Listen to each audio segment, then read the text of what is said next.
ಎಲ್ಲರಿಗೂ ನಮಸ್ಕಾರ. ನನ್ನ ಹೆಸರು ಹ್ಯಾನಿ ಮುಸ್ತಫಾ. ಫ್ಲೈವೀಲ್ ಕನ್ನಡಕ್ಕೆ ಸುಸ್ವಾಗತ.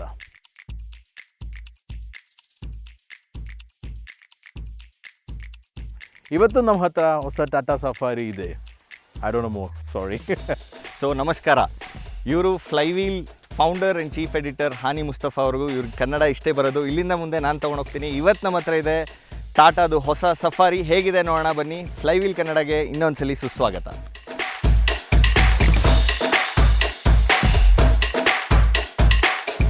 ಸೊ ಈ ಗಾಡಿದು ಕಂಪ್ಲೀಟ್ ಡಿಸೈನ್ ನೋಡಿದ್ರೆ ನಿಮ್ಗೇನೋ ಸಿಮಿಲಾರಿಟೀಸ್ ಕಾಣ್ಬೋದು ಟಾಟಾ ಅವ್ರದ್ದೇ ಇನ್ನೊಂದು ಕಾರ್ ಜೊತೆ. ಹಾಗೆಯೇ ಇದು ಬಿಲ್ಡ್ ಆಗಿರೋದು ಒಮೇಗಾ ಆರ್ಕ್ ಪ್ಲ್ಯಾಟ್ಫಾರ್ಮ್ ಅಂತ ಟಾಟಾ ಅವ್ರದ್ದು. ಇದು ಎಲ್ಲಿಂದ ಇನ್ಫ್ಲೂಯೆನ್ಸ್ ಆಗಿದೆ ಅಂತ ಹಾನಿ ಅವರು ಹೇಳ್ತಾರೆ. So like I can speak only in English, sorry.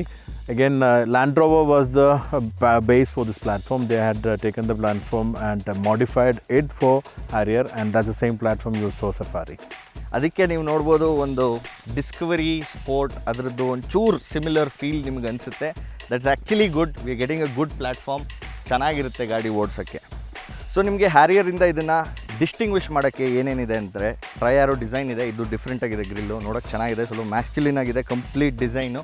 ಜೊತೆಯಲ್ಲೇ ಮೇಲ್ಗಡೆ LED DRLs ಬರುತ್ತೆ, ಕೆಳಗಡೆ ಹೆಡ್ಲ್ಯಾಂಪ್ಸ್ ಬರುತ್ತೆ, ಬೈಝೆನಾನ್ ಪ್ರೊಜೆಕ್ಟ್ ಹೆಡ್ಲ್ಯಾಂಪ್ಸ್, ಫಾಗ್ ಲ್ಯಾಂಪ್ ಕೂಡ ಇದೆ. ಸೊ ಇದೊಂದು ಡಿಸೈನ್ ಎಲಿಮೆಂಟ್ ಆ್ಯಕ್ಚುಲಿ ಚೆನ್ನಾಗಿದೆ ಮೇಲೆ ಕೆಳಗಡೆ ಇರೋದ್ರಿಂದ. ಹಾಗೆಯೇ complete masculine look. Any thoughts on the grill? Yeah, so the grill is actually customized for Safari than Harrier, but the thing which I noted is that the finishing on some part is not that great. Again, some elements are also gone in. You can see that xenon light with a fog lamp, and it's got a cornering light feature is also there. It's very useful actually. So ಸೈಡ್ಸಿಗೆ ಬಂದಾಗ ನಿಮಗೆ ಅದೇ same masculine feel ನೋಡ್ಬೋದು. ಮುಂದಿನ wheel arch massive ಆಗಿದೆ, cladding ಕೂಡ ಬರುತ್ತೆ. ಆದರೆ ಒಂದು ಮಿಸ್ಸಿಂಗ್ ಇದೆ ಟಾಟಾ ಅವ್ರದ್ರಲ್ಲಿ. ಎಲ್ಲದರಲ್ಲೂ ಕ್ಲಾಡಿಂಗಲ್ಲಿ ಒಂದು ಈ ಶೇಪ್ದು ಡಿಸೈನ್ ಎಲಿಮೆಂಟ್ ಇರುತ್ತೆ, ಅದು ಇದರಲ್ಲಿ ಇಲ್ಲ. 18 ಇಂಚ್ ವೀಲ್ಸ್ ಬರುತ್ತೆ, alloys. Then again coming to the mirror, ಮುಂಚೆ ದೊಡ್ಡದಿತ್ತು ಹ್ಯಾರಿಯರಲ್ಲಿ, ಬ್ಲೈಂಡ್ ಸ್ಪಾಟ್ ಇತ್ತು, ಅದನ್ನ ಮಾಡಿಫೈ ಮಾಡಿ ಚಿಕ್ಕದು ಮಾಡಿದರು. ಅದು ಇದರಲ್ಲಿ ಇಂಟಿಗ್ರೇಟ್ ಆಗಿದೆ. ಜೊತೆಯಲ್ಲೇ ಕ್ರೋಮ್ ಎಂಬಲಿಷ್ಮೆಂಟ್ಸ್ ಅದು ಇದು. ಸೊ ನಿಮ್ಗೆ ಆಲ್ಮೋಸ್ಟ್ ಇಲ್ಲಿವರೆಗೂ ಹಳೆ ಹ್ಯಾರಿಯರ್ದೇ ಸಿಮಿಲರ್ ಫೀಲ್ ಕೊಡುತ್ತೆ. ಇಲ್ಲಿಂದ ಮುಂದೆ ಚೇಂಜ್ ಇದೆ. ಸಫಾರಿ ಏನಕ್ಕೆ ಹೇಳ್ತೀವಿ ಅಂತ ಇಲ್ಲಿಂದ ಗೊತ್ತಾಗುತ್ತೆ. ಹಾನಿ ಮುಸ್ತಫಾ ಅವರು ಎಕ್ಸ್ಪ್ಲೇನ್ ಮಾಡ್ತಾರೆ. Okay, so when you talk about Safari, there are some design elements which go on to that, which is especially this step-up roof, which is actually to increase the inside space. And you can see that element has been there in the Safari from the beginning. So that design treatment is seen here. And I would say it's not an afterthought to use the name Safari because it's been there earlier. And this quarter glass also designed in that way. You can see a race over here. This is an element which is again just for the Safari. ಇನ್ನೊಂದು important ವಿಷಯ ನಾನು ಹೇಳೋಕ್ಕೆ miss ಮಾಡಿದ್ದೀನಿ ಇಲ್ಲಿವರೆಗೂ. ಇದರಲ್ಲಿ roof height ಏನಕ್ಕೆ ಮಾಡಿದ್ದಾರೆ ಅಂದರೆ this is now a 6 seater and 7 seater. So 6 seater 7 seater options ಬರುತ್ತೆ. ಅದಕ್ಕೆ ಲಾಸ್ಟ್ ಸೀಟ್ ಅವ್ರಿಗೆ ಜಾಗ ಕೊಡೋಕ್ಕೋಸ್ಕರ, ಹೆಡ್ ರೂಮ್ ಕೊಡೋಕ್ಕೋಸ್ಕರ ಅದು ಹೈಟ್ ಜಾಸ್ತಿ ಮಾಡಿದ್ದಾರೆ. ಜೊತೆಯಲ್ಲೇ ವೆರಿ ರೂಮಿ ಇಂಟೀರಿಯರ್. ಅದು ಹೇಗಿದೆ ನೋಡೋಣ. ಸೊ ಸೈಡ್ ಪ್ರೊಫೈಲಿಂದ ಹಿಂದೆ ಬರ್ತಿದ್ದಂಗೆ ನೀವು ಟೈಲ್ ಲ್ಯಾಂಪ್ಸ್ ನೋಡ್ಬೋದು. ಇಲ್ಲೂ ಟ್ವಿನ್ LED ಲೈಟ್ಸ್ ಬರುತ್ತೆ. ಜೊತೆಯಲ್ಲೇ ಬಾಡಿ ಬಿಟ್ಟು ಟೈಲ್ ಗೇಟ್ ಮೇಲೂ ಕೂಡ ಬರುತ್ತೆ. ಚೆನ್ನಾಗಿದೆ ನೋಡೋಕ್ಕೆ. It's again very masculine looking, lot of cuts ಅದು ಇದು. ಸಫಾರಿ ಬ್ಯಾಜಿಂಗ್ ದೊಡ್ಡದಾಗಿ ಬರುತ್ತೆ. ವೇರಿಯಂಟ್ಸ್ ಏನು ಮೆನ್ಷನ್ ಮಾಡಲ್ಲ. ಅದು ಚೆನ್ನಾಗಿರುತ್ತೆ ಯಾಕಂದರೆ ಅದು ಮಾಡಿದಷ್ಟು too many elements. And you have some wild animals on the tailgate. Lion king. Okay, Mustafa and Sarabi is there. Correct. You are mentioning that family vehicle ಆಗಿರೋದ್ರಿಂದ ಫ್ಯಾಮಿಲಿ ಫುಲ್ ಇಲ್ಲಿದೆ ಅಂತ. So ಇದೊಂದು touches almost Tata ಅವರೆಲ್ಲ ಕಾರಲ್ಲೂ add ಮಾಡ್ತಿದ್ದಾರೆ. So ನೀಟಾಗಿ ಚೆನ್ನಾಗಿ ಕಾಣುತ್ತೆ. ಮೇಲ್ಗಡೆ ಒಂದು ಸ್ಪಾಯ್ಲರ್ ಥರನೂ ಕೂಡ ಇದೆ. ಆ್ಯಂಡ್ ಕೆಳಗಡೆ exhaust pipes actually dummy. This is a single exhaust. ಅಲ್ಲಿ ಕೆಳಗಡೆ ಬರುತ್ತೆ. All yours. Okay, so basically what Tata tried to make is like it look massive in the rear. Safari looks massive. So they've incorporated the design in a way that there's a lot of presence from the rear also, like in the front. Nice. Yeah. So let's try out the boot. You saw that difficulty to hold? Yes. There's no actual grip to Yes. So there's no actual grip, so which is difficult when it's in a incline. And again seats fold ಮಾಡ್ಬೋದು. ಅದು ಬಿಟ್ಟು boot space is very low. ಕಮ್ಮಿ, ಏನು ಜಾಸ್ತಿ ಇಡೋಕ್ಕಾಗಲ್ಲ. Once you put down the third row of seats ನಿಮ್ಗೆ almost 750 litres boot space ಸಿಗುತ್ತೆ. ಅದು ಬಿಟ್ಟು ಥರ್ಡ್ ರೋ ಕ್ಲೋಸ್ ಮಾಡಿದ್ರೆ ಡಬಲ್ ಆಗುತ್ತೆ. 1568 ಲೀಟರ್ಸ್ ಆಫ್ ಬೂಟ್ ಸ್ಪೇಸ್ ಸಿಗುತ್ತೆ. ಜೊತೆಯಲ್ಲೇ ಸಮ್ ಎಲಿಮೆಂಟ್ಸ್ ನೋಡ್ಬೋದು. ಹಿಂದ್ಗಡೆನೂ AC ವೆಂಟ್ಸ್ ಇದೆ, AC ಕಂಟ್ರೋಲ್ಸ್ ಇದೆ, ಚಾರ್ಜರ್ಸ್ ಇದೆ ಆ್ಯಂಡ್ ಬಾಟಲ್ ಹೋಲ್ಡರ್ಸ್ ಕೂಡ ಇದೆ. ಫೋನ್ ಹೋಲ್ಡರ್ ಕೂಡ ಇಂಟಿಗ್ರೇಟ್ ಮಾಡಿದ್ದಾರೆ. ಅದೆಲ್ಲ ಒಳಗಡೆ ಹೋದಾಗ ನೋಡೋಣ. ಅದು ಬಿಟ್ಟರೆ we also have some jack and stuff for spare wheel ಇದ್ರ ಕೆಳಗಿರುತ್ತೆ. ಸೊ ಅದನ್ನ ಅಲ್ಲಿಂದ ತೆಗಿಬೇಕು. ಸೊ ಇಂಟೀರಿಯರ್ಸ್ ಹೇಗಿದೆ ನೋಡೋಣ. ನಿಮಗೆ to start off oyster white seat covers ಬರುತ್ತೆ. ತುಂಬ ಚೆನ್ನಾಗಿದೆ ನೋಡೋಕ್ಕೆ. ಬ್ಲ್ಯಾಕ್ ಹಾಗೂ ಆಯಿಸ್ಟರ್ ವೈಟ್ ಕಾಂಬಿನೇಷನ್ ಜೊತೆ ಡೋರ್ ಪ್ಯಾನಲ್ಸಲ್ಲಿ ಸೀಟ್ಸ್ ಎಲ್ಲ. ಒಂದೇ ಒಂದು ಪ್ರಾಬ್ಲಮ್ ಏನಂದರೆ ನಮ್ಮ ಡಸ್ಟಿ ಇಂಡಿಯನ್ ಕಂಡೀಷನ್ಸಿಗೆ ಬೇಗ ಗಲೀಜಾಗ್ಬೋದು. ಇದು ಫಾಲ್ ಲೆದರ್ ಬರುತ್ತೆ, so not pure leather, but it's very well stitched, very well done. ಹಾಗೆಯೇ ಕಂಪ್ಲೀಟ್ ಡ್ಯಾಶ್ಬೋರ್ಡ್ ನೋಡೋಕ್ಕೆ ಬಂದಾಗ ಇಟ್ಸ್ ಅ ಮ್ಯಾಸಿವ್ ಡ್ಯಾಶ್ಬೋರ್ಡ್. ಮಧ್ಯದಲ್ಲಿ ಐಲ್ಯಾಂಡ್ ಇನ್ಫೋಟೈನ್ಮೆಂಟ್ ಸಿಸ್ಟಮ್ ಅಂತ ಕರೀತಾರೆ. So this is like a floating island. ಅದೊಂದು ಚೆನ್ನಾಗಿದೆ feature. And you get a touch screen along with that. ಕೆಳಗಡೆ ಸ್ವಲ್ಪ ಕೀಸ್ ಕೂಡ ಬರುತ್ತೆ. ಕೆಳಗಡೆನೂ ಇದೆ keys. These are AC controls. ಇದು ಫಾಗ್ ಲ್ಯಾಂಪ್ಸ್, ಅದು ಇದು ಹಜಾರ್ಡ್ ಲೈಟ್ ಬರುತ್ತೆ. ಸ್ಟೇರಿಂಗ್ ಸೇಮ್ ಹ್ಯಾರಿಯರ್ ಏನಿದೆ ಅದೇ ಬರುತ್ತೆ. It's leather wrapped.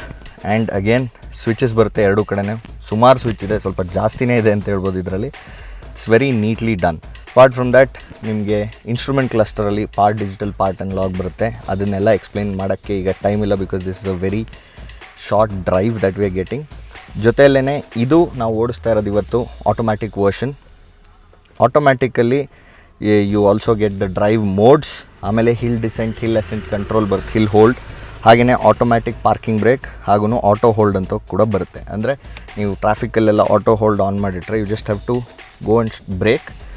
ನೀವು ಡ್ರೈವ್ ಮೋಡಲ್ಲೇ ಇದ್ದು ಬ್ರೇಕ್ ಬಿಟ್ಟರು ಕೂಡ ನಿಂತಿರುತ್ತೆ. ಎಕ್ಸಿಲೇಟರ್ ಪ್ರೆಸ್ ಮಾಡಿದ್ಮೇಲೆ ಮಾತ್ರ ಮುಂದೆ ಹೋಗುತ್ತೆ. Auto dimming, internal rare view mirrors ಬರುತ್ತೆ. 6 ಏರ್ ಬ್ಯಾಗ್ಸ್ ಬರುತ್ತೆ. 6 ಏನಂದರೆ 2 ಡ್ರೈವರ್, ಕೋ-ಡ್ರೈವರ್ಗೆ, ಕರ್ಟನ್ ಏರ್ ಬ್ಯಾಗ್ಸ್ 2, ಆಮೇಲೆ ಸೈಡ್ ಸೀಟ್ ಏರ್ ಬ್ಯಾಗ್ಸ್ 2 ಬರುತ್ತೆ. So complete safe package. ಇದು ಹೈ ಎಂಡಲ್ಲಿ. ಬೇಸ್ ವೇರಿಯಂಟಲ್ಲಿ ನಿಮಗೆ 2 ಏರ್ ಬ್ಯಾಗ್ ಬರುತ್ತೆ. ಜೊತೆಯಲ್ಲೇ ಸನ್ರೂಫ್ ಕೂಡ ಇದೆ, ಪ್ಯಾನರಾಮಿಕ್ ಸನ್ರೂಫ್. ಇದಂತೂ ಈಗಿನ ಟ್ರೆಂಡ್ ಇರಲೇಬೇಕು. This is a major requirement for any car to sell these days. ನೋಡೋದು ಟ್ರೆಂಡ್ ಹಾಗೆ ಇದೆ. ಸೊ ಕಂಪ್ಲೀಟ್ ಸೆಕೆಂಡ್ ರೋಯಿಂದ ನಿಮ್ಮ ಮುಂದೆವರೆಗೂ ಬರುತ್ತೆ ವಿತ್ ಬ್ಲೈಂಡ್ಸ್ ಆ್ಯಂಡ್ ಎವ್ರಿಥಿಂಗ್. ಚೆನ್ನಾಗಿದೆ, ಇಂಟಿಗ್ರೇಟ್ ಮಾಡಿದ್ದಾರೆ. ಬ್ರಷ್ಡ್ ಅಲ್ಯೂಮಿನಿಯಂ ಫಿನಿಷಸ್ ಕೂಡ ಬರುತ್ತೆ. ಜೊತೆಯಲ್ಲೇ ಇದು ಆ್ಯಶ್ ವುಡ್ ಅಂತ ಫಿನಿಶ್ ಬರುತ್ತೆ. So this has a textured feel, ಒಂಥರ ಗ್ರೇನಿ ಫೀಲ್ ಕೂಡ ಇದೆ. So overall a very comfortable seat and ಒಳ್ಳೆ ಕಮ್ಯಾಂಡಿಂಗ್ ಪೊಸಿಷನ್ ಕೂಡ ಇದೆ. ನಿಮಗೆ ಬಾನೆಟ್ ಕೂಡ ಕಾಣುತ್ತೆ ಕೂತಾಗ. ಈ ಡ್ರೈವರ್ ಸೀಟು 6 ವೇ ಅಡ್ಜಸ್ಟಬಲ್ ಇದೆ. Height, front and back rest, electronically adjustable driver seat ಬರುತ್ತೆ. Co passenger side manually adjustable ಬರುತ್ತೆ, 2 ವೇ. ಮತ್ತು ಡ್ಯಾಶ್ಬೋರ್ಡಲ್ಲಿ ತುಂಬ ಇಂಟ್ರೆಸ್ಟಿಂಗ್ ಎಡಿಷನ್ಸ್ ಇದೆ. ಪೆನ್ ಹೋಲ್ಡರ್ ಇದೆ, ಮೇಲ್ಗಡೆ ಒಂದು ಲ್ಯಾಪ್ಟಾಪ್ ಹೋಲ್ಡರ್ ಕೂಡ ಇದೆ. So that is very useful. ಜೊತೆಲೇ big open space for everything else. ಆಮೇಲೆ ಈ ಮಿಡಲ್ ಸ್ಟೋರೇಜ್ ಬಾಕ್ಸಲ್ಲಿ ನಿಮ್ಗೊಂದು 12 ವೋಲ್ಟ್ ಚಾರ್ಜಿಂಗ್ ಸಾಕೆಟ್ ಬರುತ್ತೆ. ಜೊತೆಯಲ್ಲೇ ನಿಮಗೆ 2.4 ಆ್ಯಂಪ್ಸ್ದು 2 ಫಾಸ್ಟ್ ಚಾರ್ಜಿಂಗ್ USB ಪೋರ್ಟ್ಸ್ ಕೂಡ ಬರುತ್ತೆ. ಹಾಗೆಯೇ ನೀವು ಇಲ್ಲಿ cool drink, soft drink tins ಕೂಡ ಇಡ್ಬೋದು. It is a cooled storage box. ಜೊತೆಯಲ್ಲೇ ನಿಮಗೆ again you have 2 cup holders, ಒಂದು ದೊಡ್ಡ ಬಾಟಲ್ ಹೋಲ್ಡರ್ ಕೂಡ ಇದೆ. ಕೀ ಈ ಥರ ಬರುತ್ತೆ, ವೈರ್ಲೆಸ್ ಎಂಟ್ರಿ ಕೀ. ಜೊತೆಯಲ್ಲಿ ನಿಮಗೆ ಇಲ್ಲೊಂದು USB ಚಾರ್ಜಿಂಗ್ ಪೋರ್ಟ್ ಕೂಡ ಇದೆ, ಆಕ್ಸ್ ಕೇಬಲ್ ಕನೆಕ್ಟ್ ಮಾಡೋಕ್ಕೆ ಕೂಡ ಇದೆ. ಇಲ್ಲೊಂದು ಫೋನ್ ಸ್ಟೋರೇಜ್ ಸ್ಪೇಸ್ ಇದೆ ವಿತೌಟ್ ಇಂಡಕ್ಷನ್ ಚಾರ್ಜಿಂಗ್. ಇದಿಷ್ಟು ಮುಂದಿನ ಸೀಟ್ ಫೀಚರ್ಸ್. ಇಲ್ಲಿಂದ ಮಿಡಲ್ ರೋಗೆ ಹೋಗೋಣ. ಮಿಡಲ್ ರೋಯಿಂದ ಥರ್ಡ್ ರೋ ಕೂಡ ಹೋಗೋಣ. ಥರ್ಡ್ ರೋ ಹೊಸ ಎಡಿಷನ್, ಸಫಾರಿಯಲ್ಲಿ ಹ್ಯಾರಿ ಇರೋದಿಲ್ಲ. ಪ್ಲಸ್ ಎಷ್ಟು ಲೆಂತ್ ಜಾಸ್ತಿ ಆಗಿದೆ, ಏನೇನು ಎಡಿಷನ್ಸ್ ಇದೆ ಎಲ್ಲ ಹೇಳ್ತೀನಿ ಬನ್ನಿ. ಹಿಂದಿನ ಸೀಟಲ್ಲಿ it's a very spacious roomy feel. ಏನಕ್ಕೆ ಅಂದರೆ ಒಂದು ನಿಮಗೆ ಪ್ಯಾನರಾಮಿಕ್ ಸನ್ರೂಫ್ ಇರುತ್ತೆ, ಅದರಿಂದ ತುಂಬ ಲೈಟ್ ಮತ್ತು ಅದೊಂದು ಏರಿ ಫೀಲ್ ಕೊಡುತ್ತೆ. ಜೊತೆಯಲ್ಲೇ ಹೊಸ್ತೇನಿದೆ ಅಂದರೆ ಸ್ಟೇಡಿಯಂ ಸೀಟಿಂಗ್ ಅಂತ ಹೇಳ್ತಾರೆ ಟಾಟಾ ಅವರು. ಸೊ ಮುಂದಿನ ಸೀಟು ಸ್ವಲ್ಪ ಕೆಳಗಿರುತ್ತೆ, ಹಿಂದಿನ ಸೀಟ್ ಚೂರು ಹೈಟು, ಥರ್ಡ್ ರೋ ಇದಕ್ಕಿಂತ ಹೈಟ್ ಇರುತ್ತೆ. ಏನಂದರೆ ಸ್ಟೇಡಿಯಮ್ಸಲ್ಲಿ ಒಂದರಿಂದ ಒಂದು ಮೇಲ್ಮೇಲೆ ಇರುತ್ತಲ್ಲ ಸೀಟ್, ಆ ಥರ. ಸೊ ಅದರಿಂದ ಏನು ಅಡ್ವಾಂಟೇಜ್ ಅಂದರೆ ಮುಂದ್ಗಡೆ ಕಾಣುತ್ತೆ. ಈಗ ಟ್ರಾವೆಲಿಂಗ್ ಸಿಕ್ನೆಸ್ ಸುಮಾರು ಜನಕ್ಕೆ ಇದ್ದವರಿಗೆ ರೋಡ್ ಕಂಡಷ್ಟು they are in a good position, ಅಂದರೆ ಅವ್ರಿಗೆ ಆರಾಮಿರ್ಬೋದು. ಸೊ ಆ ಫೀಲ್ಗೋಸ್ಕರ ನಿಮಗೆ ರೋಡು ಕಾಣೋ ಥರ ಕೊಟ್ಟಿದ್ದಾರೆ. And the seats are really comfortable. Side bolstering ಅಂತೂ ಚೆನ್ನಾಗಿದೆ, very deep and ample headroom. ನನ್ನ ಹೈಟ್ 5'8", ನಂಗೆ ಲೆಗ್ ರೂಮ್ ಕೂಡ ಚೆನ್ನಾಗಿದೆ. ಇದು ನನ್ನ ಸೀಟ್ ಹೈಟಿಗೆ ಸೆಟ್ ಆಗಿದೆ. ಪ್ಲಸ್ ಇದು ನೀವು ಬ್ಯಾಕ್ ಆ್ಯಂಡ್ ಫೋರ್ತ್ ಕೂಡ ಮೂವ್ ಮಾಡ್ಬೋದು. ಹಾಗೆಯೇ ಬ್ಯಾಕ್ ರೆಸ್ಟ್ ಕೂಡ ಲೀನ್ ಮಾಡ್ಬೋದು. ಆ್ಯಂಡ್ ಆರ್ಮ್ ರೆಸ್ಟ್ ಕೂಡ ಒಂದು ಬರುತ್ತೆ. ಆ್ಯಕ್ಚುಲಿ ಇಲ್ಲಿ ಕಂಫರ್ಟೇಬಲಾಗಿ ಕೂತ್ಕೋಬೋದು. ಈವನ್ ದ ವಿಂಡೋಸ್ ದೊಡ್ಡದಾಗೇ ಇದೆ, ಒಳ್ಳೆ ಲೈಟ್ ತೊಗೊಂಬರುತ್ತೆ. ಜೊತೆಯಲ್ಲೇ ರೀಡಿಂಗ್ ಲ್ಯಾಂಪ್ಸ್ ಕೂಡ ಇದೆ ಇಲ್ಲಿ, very useful. Apart from that features ಕನ್ವೀನಿಯನ್ಸ್ಗೆ ಹೋದಾಗ ಇಲ್ಲೊಂದು ಮೊಬೈಲ್ ಟ್ರೇ ಇದೆ, ಸೊ ಕಂಪ್ಲೀಟ್ ಮೊಬೈಲ್ ಇಡ್ಬೋದು. ಜೊತೆಯಲ್ಲೇ 2.4 amps ಎರಡು USB ಪೋರ್ಟ್ ಇದೆ ಫಾಸ್ಟ್ ಚಾರ್ಜಿಂಗಿಗೆ. That's very useful. ನಾವು ಸ್ವಿಚಿಂಗ್ ಟು ದಿಸ್ ಸೀಟ್. ಈಗ ಶಾಫರ್ ಡ್ರಿವನ್ ರೈಡ್ಸ್ಗೆ ಯೂಶ್ವಲಿ ಲೆಫ್ಟ್ ಸೀಟಲ್ಲಿ ಕೂತಿರ್ತಾರೆ. ಲೆಫ್ಟ್ ಸೀಟಲ್ಲಿ ಕೂತಾಗ ಏನು ಅಡ್ವಾಂಟೇಜ್ ಅಂದರೆ, ನೀವು ಇಲ್ಲಿ ಕೂತಾಗ ಏನು ಅಡ್ವಾಂಟೇಜ್ ಅಂದರೆ, ನಿಮ್ಗೆ ಈ ಸೀಟ್ನ ಬಾಸ್ ಸೀಟ್ ಅಂತ ಕರೀತಾರೆ ಟಾಟಾ. ಇಲ್ಲೊಂದು ಲಿವರ್ ಇದೆ, ಅದನ್ನು ಜಸ್ಟ್ ಹೀಗೆ ಪುಲ್ ಮಾಡಿದ್ರೆ ಕಂಪ್ಲೀಟ್ ಸೀಟ್ ಮುಂದೆ ಹೋಗುತ್ತೆ. ಸೊ ಆರಾಮಾಗಿ ಕಾಲ ಮೇಲೆ ಕಾಲು ಹಾಕ್ಕೊಂಡು ಕೂತ್ಕೋಬೋದು ಇಲ್ಲಿ. ಅಷ್ಟು ಕಂಫರ್ಟೇಬಲ್ ರೂಮಿ ಸ್ಪೇಸ್ ಕೊಡುತ್ತೆ. ಮುಂದೆ ಯಾರೂ ಇಲ್ಲದೆ ಇದ್ದಾಗ ಇನ್ ಈಸಿಲಿ ಸೆಟ್ ಇದು ಮಾಡಿ and even the backrest ಹಿಂದೆ ಮಾಡಿಕೊಂಡ್ರೆ ಇಟ್ಸ್ ವೆರಿ ಕಂಫರ್ಟೇಬಲ್. ಹಾಗೆಯೇ ಕನ್ವೀನಿಯನ್ಸ್ ಜೊತೆ ಕಂಫರ್ಟಿಗೆ you have AC vents B ಪಿಲ್ಲರಲ್ಲಿದೆ and the AC is really good. ಜೊತೆಯಲ್ಲಿ ಎಂಟರ್ಟೈನ್ಮೆಂಟಿಗೆ ನಿಮಗೆ JBL ಪವರ್ಡ್ ಸ್ಪೀಕರ್ಸ್ ಜೊತೆ ಬರುತ್ತೆ.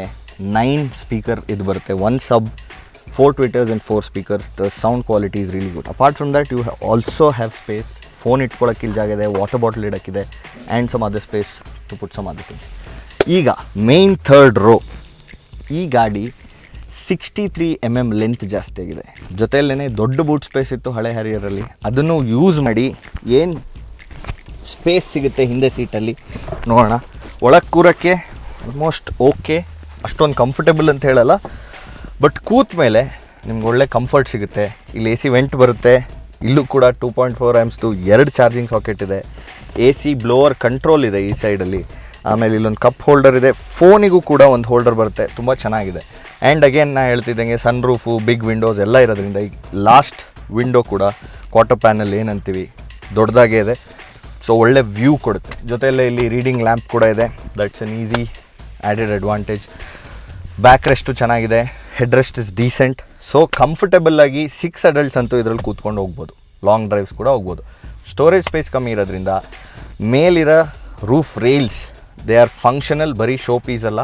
ಸೊ ಸನ್ ರೂಫ್ ಇಲ್ಲದೆ ಇರೋ ವೇರಿಯಂಟ್ಸಲ್ಲಿ ಆ ರೂಫ್ ರೈಲ್ಸ್ ಮೇಲೆ 75 kgs ಲೋಡ್ ಮಾಡ್ಬೋದು.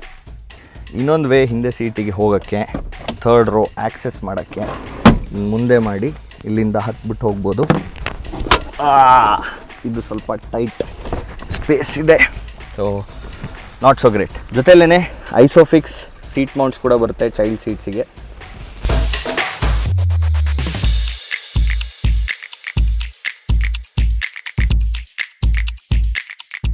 ಸೊ ಇವಾಗ ಡ್ರೈವಿಂಗ್ ಎಕ್ಸ್ಪೀರಿಯನ್ಸ್ ಹೇಗಿದೆ ಈ ಹೊಸ ಟಾಟಾ ಸಫಾರಿದು ನೋಡೋಣ.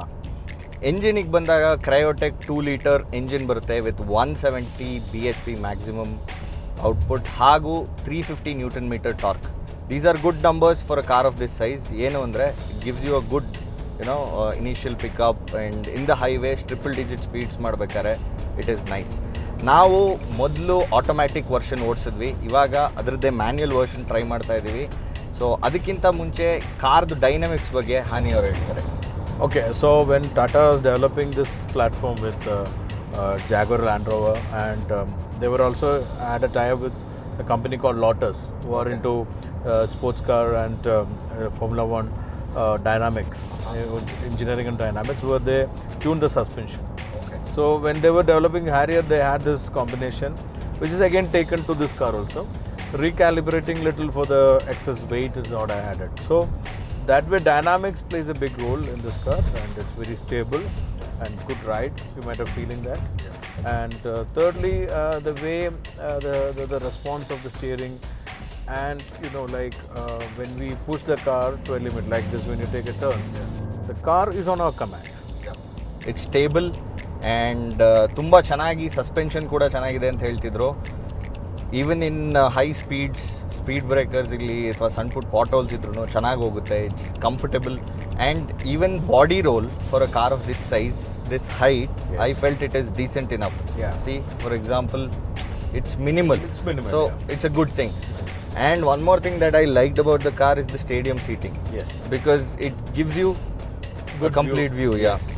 And even the third row seat is very comfortable. You know, like we adults can sit there, and it's not that tight or cramped. Even for long drives I think it works. But there won't be any luggage space. Luggage that's the ಇಡಕ್ಕೆ ಜಾಗ ಕಮ್ಮಿ ಇದೆ. But ನಾ ಆವಾಗಲೂ mention ಮಾಡಿದ್ದೆ, without the sunroof model ಇಲ್ಲಿ you can put the carrier which has a load capacity of 75 kgs. So that's a good thing. So Shrikant, you might have noticed it has got 3 different mode on the driving.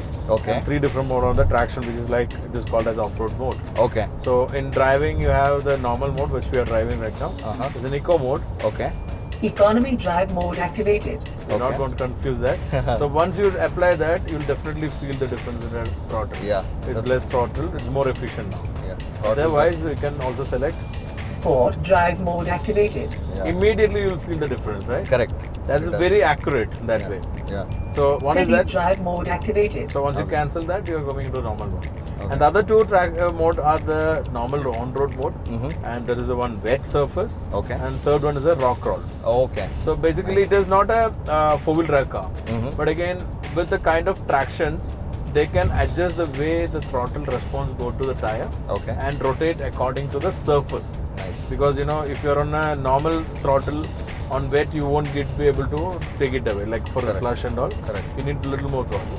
But on the rock crawl, it should be control throttle. So are these all from the Land Rover DNA? Kind of like Okay. Land Rover have their own 4-wheel drive system. Uh-huh. But again, this engine management system Okay. and the other electronic companies help them out for this. So ಈಗ ಏನು ಹೇಳಿದ್ರು ಹಾನಿಯವರು ಅಂದರೆ, ನಿಮಗೆ driving modes 3 ಇದೆ. ಒಂದು normal, city, ಒಂದು eco mode, ಹಾಗೆ ಒಂದು ಸ್ಪೋರ್ಟ್ಸ್ ಮೋಡ್. ಇದರಿಂದ ಏನಾಗುತ್ತೆ ಅಂದರೆ, ನೀವೀಗ ಇಕೋ ಮೋಡಿಗೆ ನಾನು ಹಾಕಿದ ತಕ್ಷಣ so will be more fuel efficient, ಹಾಗೆಯೇ ಪಿಕಪ್ ಕೂಡ ಸ್ವಲ್ಪ ರಿಡ್ಯೂಸ್ಡ್ ಇರುತ್ತೆ. ತುಂಬ ಡಿಫ್ರೆನ್ಸ್ ಇಲ್ಲ, but will give you more mileage. ಇನ್ನೊಂದು ಸ್ಪೋರ್ಟ್ ಮೋಡ್ಗೆ ಹಾಕಿದ ತಕ್ಷಣ ಥ್ರಾಟಲ್ ರೆಸ್ಪಾನ್ಸ್ ತುಂಬ ಚೆನ್ನಾಗಿರುತ್ತೆ, ಒಳ್ಳೆ ಪುಲ್ ಸಿಗುತ್ತೆ ನಿಮಗೆ. ಅದು ಚೆನ್ನಾಗಿದೆ.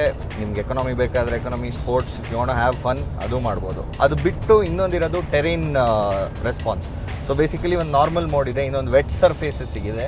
ನೀರೆಲ್ಲ ಇದ್ದಾಗ, ಅಂದರೆ 4-wheel drive ವೆಹಿಕಲ್ ಅಲ್ಲ ಇದು, front wheel drive, but still ನಿಮಗೆ ಥ್ರಾಟಲ್ ರೆಸ್ಪಾನ್ಸು, ಆಮೇಲೆ ವೀಲ್ಸ್ ಸ್ಲಿಪ್ ಆಗದೆ ಇದ್ದಂಗೆ ನೋಡ್ಕೊಳ್ಳುತ್ತೆ. ಅದು ಬಿಟ್ಟು ಇನ್ನೊಂದು ರಾಕಿ ಮೋಡ್ ಇದೆ. So that is very useful. ನೀವು ಈಗ ಕಂಟ್ರಿ ಸೈಡ್ ಹೋಗ್ಬೇಕಾದ್ರೆ, ಹಳ್ಳಿಗಳ ಕಡೆ ಹೋದಾಗ, ರೋಡ್ ಚೆನ್ನಾಗಿಲ್ಲದೆ ಇದ್ದಾಗ ಅದಕ್ಕೆ ಶಿಫ್ಟ್ ಮಾಡಿಕೊಂಡು ಆರಾಮಾಗಿ ಓಡಿಸ್ಬೋದು. ಸೊ 2 ಗಾಡಿಗಳು, ಆಟೋಮ್ಯಾಟಿಕ್ ಮತ್ತು ಮ್ಯಾನ್ಯಲ್ಲು, 6 ಸ್ಪೀಡ್ ಗೇರ್ ಬಾಕ್ಸ್ ಬರುತ್ತೆ. ಅದರಲ್ಲಿ ನಿಮಗೆ ಮ್ಯಾನ್ಯಲ್ ಇರೋದು 6 ಸ್ಪೀಡ್ ವಿತ್ ರಿವರ್ಸ್ 1 ಗೇರ್. ಹಾಗೆಯೇ ಇದರದ್ದು ಶಿಫ್ಟ್ಸ್ ಕೂಡ ಜಾಸ್ತಿ ಇಲ್ಲ. ಏನು ಗೇರ್ ಥ್ರೋ ಅಂತ ಹೇಳ್ತೀವಿ, ಅದೂ ಡೀಸೆಂಟಾಗಿದೆ, ತುಂಬ ಮೂವ್ ಮಾಡಬೇಕಾಗಿಲ್ಲ. Second thing, automatic torque converter automatic ಬರುತ್ತೆ. ನಾವು ಅದು ಓಡಿಸಿ ನೋಡಿದಾಗ ನಮ್ಗೆ ಏನು ಫೀಲ್ ಆಯಿತು ಅಂದರೆ, ಗೇರ್ ಶಿಫ್ಟ್ ತುಂಬ ಸ್ಮೂತಾಗಿದೆ, ಬಟ್ ಸಡನ್ ಶಿಫ್ಟ್ಸಿಗೆ ನೀವು ಡೌನ್ ಶಿಫ್ಟ್ ಮಾಡಬೇಕಾದಾಗ ಒಂಚೂರು ಟೈಮ್ ತೊಗೊಳುತ್ತೆ, lag. But that is also minimum. ನಿಮ್ಮ DSG ಗೇರ್ ಬಾಕ್ಸ್ ಆ ಲೆವೆಲಲ್ಲಿಲ್ಲ, ಬಟ್ ಟಾರ್ಕ್ ಕನ್ವರ್ಟರ್ ಚೆನ್ನಾಗಿದೆ. ಸೊ ನಿಮಗೆ 2 ಟಾಪ್ ಆ್ಯಂಡ್ ವೇರಿಯಂಟ್ಸಲ್ಲಿ, ಮ್ಯಾನ್ಯಲ್ ಮತ್ತು ಆಟೋಮ್ಯಾಟಿಕಲಿ, ನಿಮಗೆ ಎಲೆಕ್ಟ್ರಿಕ್ ಹ್ಯಾಂಡ್ ಬ್ರೇಕ್ ಬರುತ್ತೆ, ಪಾರ್ಕಿಂಗ್ ಬ್ರೇಕ್ ಜೊತೆಯಲ್ಲೇ ಆಟೋ ಹೋಲ್ಡ್ ಅಂತ ಇದೆ. ಇದೇನಾಗುತ್ತೆ ಅಂದರೆ, ನೀವು ಟ್ರಾಫಿಕ್ಕಲ್ಲಿ, ಸಿಟಿ ಟ್ರಾಫಿಕ್ಕಲ್ಲಿ ನಿಲ್ಲಿಸಿ ಬ್ರೇಕ್ ಹಿಡಿಬೇಕು ಅಂತ ಇಲ್ಲ ನೆಸೆಸಿಟಿ. ನ್ಯೂಟ್ರಲ್ಗೆ ಹಾಕಿಬಿಟ್ರೆ ಗಾಡಿ ಆಟೋಮ್ಯಾಟಿಕ್ ಹಾಗೆ ಹೋಲ್ಡ್ ಆಗುತ್ತೆ. ಆಟೋಮ್ಯಾಟಿಕ್ ವೇರಿಯಂಟಲ್ಲೂ ಕೂಡ ನಿಮಗೆ ಪಾರ್ಕಿಂಗ್ ಮೋಡ್ಗೆ ಹಾಕಿ ನಿಲ್ಲಿಸ್ಬೇಕಂತಿಲ್ಲ ಟ್ರಾಫಿಕಲ್ಲೆಲ್ಲ. ಡ್ರೈವ್ ಮೋಡಲ್ಲೇ ಬ್ರೇಕ್ ರಿಲೀಸ್ ಮಾಡ್ಬೋದು, it will hold. Shrikant, you can notice one more thing. Okay. Even in manual, Uh-huh. you are getting hill descent control in this car. Oh nice. Not only on auto.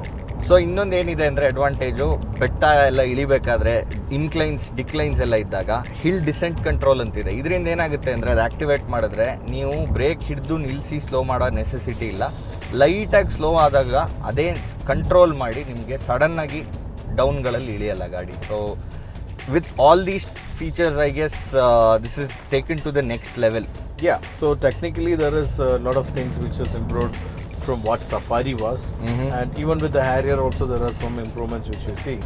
But again, what I am really confused is the nomiker, like Safari. Safari was always an adventure vehicle. True. And like at least we need to have a 4-wheel drive for a Safari. So far we don't are offered with a 4-wheel drive with this car. Okay. And it's like it's a variant of a Harrier, like Harrier extended. Yes. So that way, I was just thinking, it's my personal opinion that Tata should have reserved the Safari name for something better.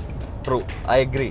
So ಏನು ಹೇಳ್ತಿದ್ದಾರೆ ಅಂದರೆ, safari ಏನು ಹೆಸರಿತ್ತು ಆ ಹೆಸರು ಈ ಗಾಡಿಗೆ ಬೇಕಾಗಿರಲಿಲ್ಲ. ಏನಕ್ಕೆ ಅಂದರೆ, Safari was a macho proper ladder on frame SUV. ಇದೊಂದು monocoque SUV with front wheel drive, 4-wheel drive variant ಇನ್ನೂ ಬಂದಿಲ್ಲ, ಬರೋ ಚಾನ್ಸಸ್ಸು ಹೇಳೋಕ್ಕಾಗಲ್ಲ.